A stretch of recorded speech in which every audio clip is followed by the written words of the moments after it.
Oh man, look, man, it's Blaha again. Blaha. All right, man, I'm doing another video on our good friend, the lifting, gym, fitness, recruiting, fitness gear slave himself, Jason Blaha. We're gonna react to this silly video by Blaha. Anyways, so Blaha says volume versus intensity for muscle growth, man. This guy never gives up. One thing I gotta say, he is definitely persistent in pumping out useless videos, but okay. Is volume versus intensity more important for muscle growth? Let's answer this age-old question. Hey, everybody, it's Jason Blaha here. I thought I would Well, looks like it's very intense pumping out these videos, that's for sure. Okay. chat with you guys and gals a little bit about this today, but a quick reminder, if you guys will hit the like button down below, I would greatly appreciate it. If you aren't following or subscribed, please do so and drop me a comment down under the video, whether it's your comments or just a say. Real muscle doesn't grow in gyms, by the way. They grow outside the gym. But okay, whatever, man. Hello, thank you so much. All right, let's get over to the topic at hand. This is one that we need to address a lot, and the ironic part is not that we need to address it. This is very well understood by all the best coaches in the world. It's that it is an argument still among the laymen. Okay, it's a massive social media point. It's a point in like the bodybuilding world, the bodybuilding magazine world, going back to before the internet. Okay. And people have not, Okay. particularly who are less experienced, have not really figured this out. They still ask us. Less experience. They yet to figure it out. Baja's yet to figure out what builds muscle. Question. So what's the hottest online slots? Figured this out. They still ask this question, even though they really shouldn't. And here's what I mean. Okay. They're both critical. So when someone starts asking which one is more important, that's just like saying what's more important for you to have air or to you to have water. Like, well, I'm going to die without both, but I mean, I guess I'll die faster without air. But do you see the point? You're dead either way. So it's the same with the volume versus intensity discussion. Without sufficient amounts I honestly had no idea what that analogy has to do with building muscle or whatever he's talking about here. But okay, man. both, you're not gaining anything. Like, so it's a non-issue. If these are not sufficient, not even say they don't even have to be optimal.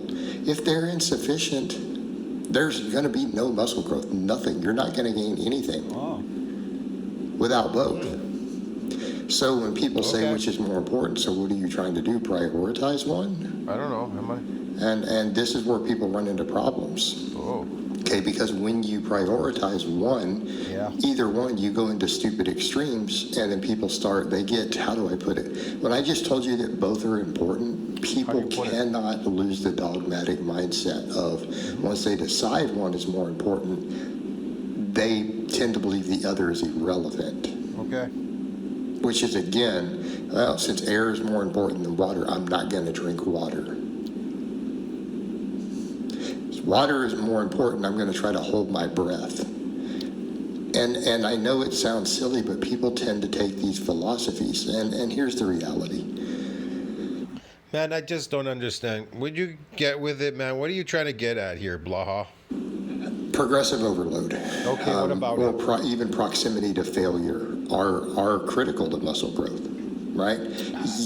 They are critical to muscle growth? They are not. Nah, progressive overload, yeah. How do you progressively overload? Eccentrically. Eccentrically. You overload eccentrically because you can go much heavier there. You cannot go as heavy concentrically.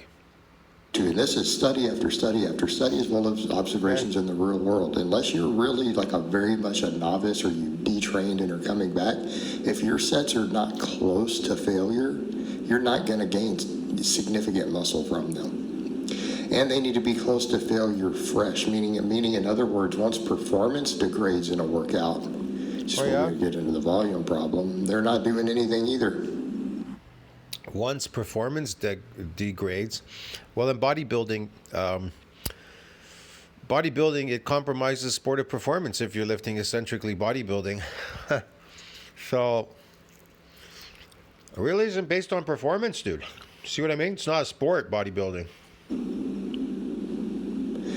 Because your proximity to failure is no longer reaching the upper threshold muscle fibers. All right, Yeah, so okay. so what people are calling intensity is they mean proximity to failure. Okay. In sports sciences, intensity means how much weight is on the bar. 500 pounds is more intensity than 480. Straight up. That's how it's defined.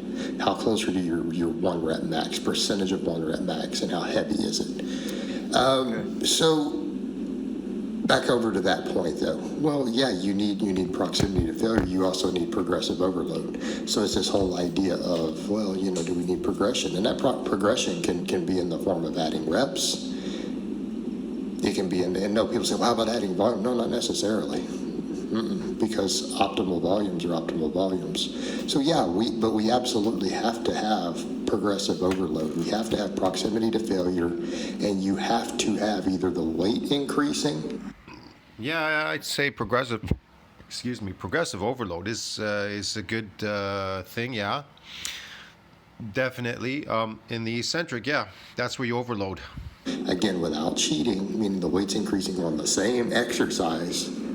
Cutting 10% of the range of motion or swinging is not the same exercise. It's a different exercise. Always remember that. It's not the same movement anymore.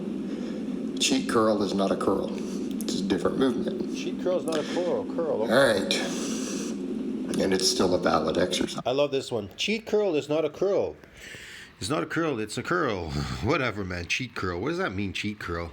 What are you cheating there exactly? Oh, you mean you're trying to throw the weight up to get it to go up to the top because it's too heavy for you to lift concentrically? By the way. All right. So you have to have this. It's absolutely essential if you want to see muscle growth. Other than if your eccentric is adapted, which it is, and you keep lifting concentrically, try to go as heavy as you can concentrically, overloading, then you definitely are going to shorten those muscles even smaller. I got a stronger, but I got a smaller. Get it, bro? You got to associate it with a loss. The sarcomeres and series are associated with, concentric is associated with a loss of sarcomere and series. And the more you lift heavier, the shorter they become, going against gravity, just like an astronaut going into outer space. Get it? They just shrink, man. Feel them G-forces, blah, ha. You're a rank novice or you're on enough drugs. Oh, yeah. Okay. And that's where this stuff gets clouded, too. Of course. If you're on enough drugs, you need the drugs to fake the look because you're lifting to prevent your muscles from growing. How stupid is that? People go to the gym and they lift full range of motion, concentric, or just concentric, or full range, just so they can make their muscles small so they will not grow and even shrink them. They even shrink them and make them prevent from growing. Wow, that's crazy. And then they come up with these crazy ideas. They're doing it on their own volition, shrinking it, right? Getting it to stay small.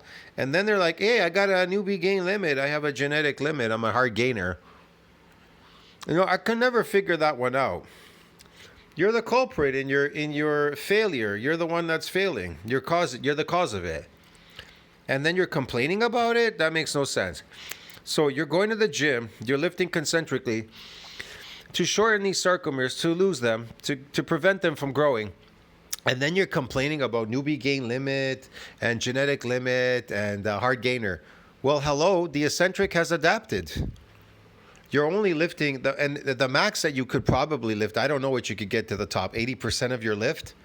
Well, 80% is not enough, especially lifting concentrically against gravity. How many ass cheek squeezes does it take for a muscle to damage? Squeezing it concentrically, ass cheek squeezing muscles. How many squeezes does it take? I have this question. How many squeezes does it take to get a muscle to cause a micro tear in it from squeezing it with pressure using heavy weights? I'd love to know your answers, man. That's where it gets clouded. What a Because clown. they'll see someone who's on tons and tons and tons of drugs. Well, they're probably not the best source of training knowledge for you. All right, but let's come over to the other end, the volume. So people hear like, aha, so as long as I'm progressively overloading, and I hear this all the time, I can do just one set a week. Okay. This is stupid. This is stupid, and here's why. Number one, you will eventually reach a threshold of where you can't grow off of one set a week. All right? So when that happens, you'll stop. What do you mean? You're not growing anyway. You're lifting concentrically. You're preventing your muscles from growing the way you're lifting. Look at you. This is to prevent them, to get them to adapt by not growing. Progressively overloading. Wow. You'll be stuck. That's it. It's not going to move. You're done. People say, what? You are lifting to adapt your muscles to not grow and actually shrink every time you go heavier. So when you quit growing, when it's no longer enough volume, that's it. The progression will stop. They're like, if I can keep progressing.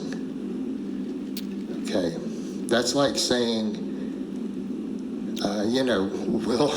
will my debit card keep working indefinitely? I don't know, will it? No matter how much I spend, as long as the cashier keeps accepting it. Well, yeah, till you run. Exactly. How many concentrics does it take for a muscle to eventually get a micro tear in it? How many? How many sets? How many reps? Of money, and then it's going to not work anymore. Very, very. I know, maybe a bad analogy. You have to have volume. And yes, more volume usually produces more muscle growth up to a point. How does more volume produce more muscle growth to a certain point, lifting concentrically? How? How? I don't get it. So intensity, because he said intensity, what is it, versus, or volume versus intensity. I don't get it, man. How does it do it? Here's the caveats. One, are you recovering from it?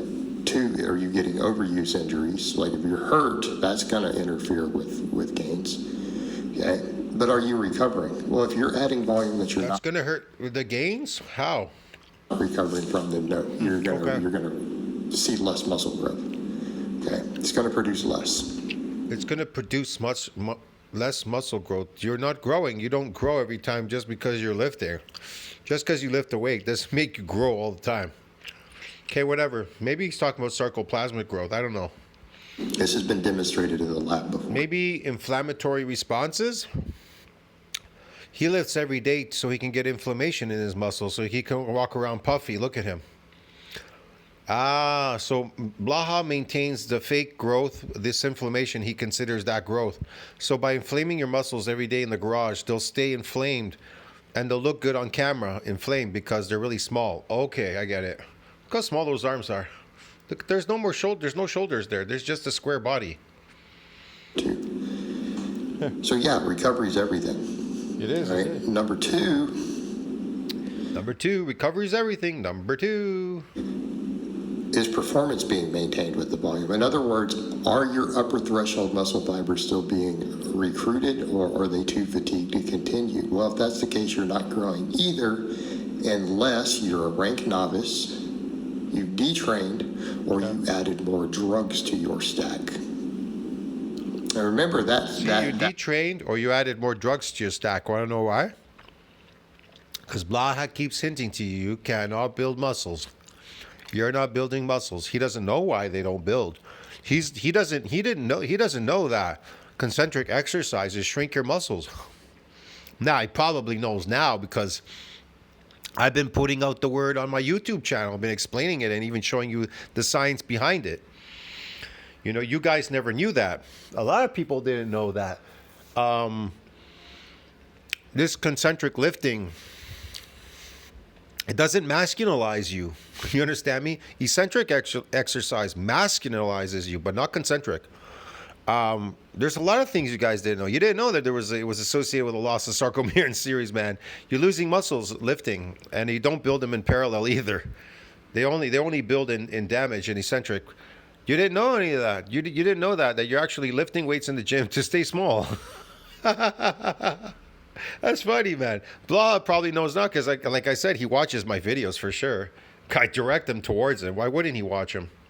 The latter is usually how bodybuilders and other people get through bad programming. They're like, well, I stalled here. It's not You understand how stupid people are out there? They're dumb. working. Let's just add some more Yeah. drugs. Hey, it worked. I don't got to fix the programming. I don't have to fix the volume. I threw another couple hundred milligrams in or another drug and fixed the problem. Okay? Yeah, it's a simple solution to get around bad coaching. Bad Okay. programming. I'm not saying it's a good solution, but that's how they do it. All right. But yeah, volume has to All right. be present. It's not going to scale linearly, but that volume does need to be there. And yes, every single study that's ever looked at it found 3 sets produces more muscle growth than 1 every time. So 3 sets produces more muscle growth than 1. How does 3 sets lifting concentrically produce more muscle growth than 1? Sarcoplasmic or myofibrillar? Well, I ain't myofibrillar because concentric exercise is associated with a loss of muscle and you prevent muscles from growing. But lifting concentrically, eating like carbohydrates can increase the sarcoplasm. So can you increase it with 3 sets as opposed to 1? Well, yeah, you probably need 3 sets because 1 is just not enough to. For every gram of glycogen, 3 grams of water drawn between the skin and muscle into the muscle to create those phony muscles. Yes, but here's the thing: if he's talking about inflammatory response, then definitely the 3 sets are better than 1 to keep these muscles inflamed constantly, coming in the garage and lifting for you guys, for the lifting slaves. And then he walks and he tries to kind of pose for you here. Watch. Here he comes. Here he comes on a bun. It's Blaha. He looks funny when he does this. Let's see how close he gets here. So He's got his eyes closed. He looks melted. I don't know, man. There's something about him just looks so. Again. He looks so weird. What is this? Oh, he's like right in the camera, bro. Holy shit. Gotta we save get into those. those factors that volume matters. It absolutely matters. Volume And matters. you're going to grow more from more volume with those other caveats. Volume matters. High volume. What was it? Hypertrophy, 6 weeks. A trained man was attributed to sarcoplasmic hypertrophy. Yeah. Yeah. Okay. Well, I don't know. All right, guys, but that's really all I have to say on that today. I hope it's been informative, and Yeah, I'll it's talk very to you informative. guys and gals These next are time. concentric squats again. Concentric. That's it. Keep nice and small so they never grow. Attaboy. You're preventing them from growing. Because why are you preventing them? Because you're doing concentric exercises, and eccentric is only associated with increases in parallel and increases in series, these sarcomeres. Hello. Anybody home McFly? See you in the next one, friends. Ciao.